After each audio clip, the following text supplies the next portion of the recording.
கோவையில் உலாவரும் ஒற்றை காட்டு யானை அச்சத்தில் விவசாயிகளும் பொதுமக்களும். அசம்பாவிதம் ஏற்படும் முன்பு தடுத்து நிறுத்த நடவடிக்கை எடுக்கப்படுமா?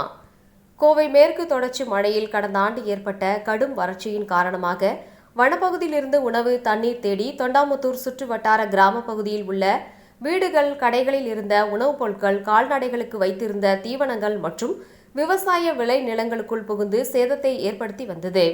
தற்போது பெய்த பருவமழையால் மேற்கு தொடர்ச்சி மலையில் மீண்டும் புற்கள் முளைத்து வறட்சி நிலை மாறியது. இருந்தபோதிலும் இங்குள்ள உணவுப் பொருட்களை ருசி கண்ட யானைகள் மீண்டும் வனப்பகுதிக்குள் செல்லாமல் மேற்கு தொடர்ச்சி மலையை ஒட்டியுள்ள கோவை மாவட்டம் தொண்டாமுத்தூர் சுற்று வட்டார பகுதியில் உள்ள கிராமங்களுக்குள் அடிக்கடி புகுந்து சேதத்தை ஏற்படுத்தி வருவது தொடர்கதையாகியுள்ளது. இந்நிலையில் தொண்டாமுத்தூர் பட்டியார் கோவில் வழி வடக்கு பகுதியில் ஒற்றை யானை தினந்தோறும் காலை மாலை என உலா வந்து கொண்டுள்ளது. இதனால் அந்த பகுதி விவசாயிகள் மற்றும் கால்நடை மேய்ச்சலுக்கு செல்லும் நபர்கள் அச்சத்தில் ஆழ்ந்துள்ளனர்.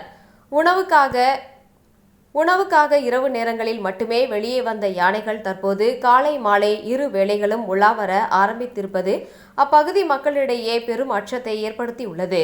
அசம்பாவித சம்பவங்கள் ஏற்படும் முன்பு வனத்துறை நடவடிக்கை எடுக்குமா என எதிர்பார்ப்பில் அப்பகுதி பொதுமக்கள்.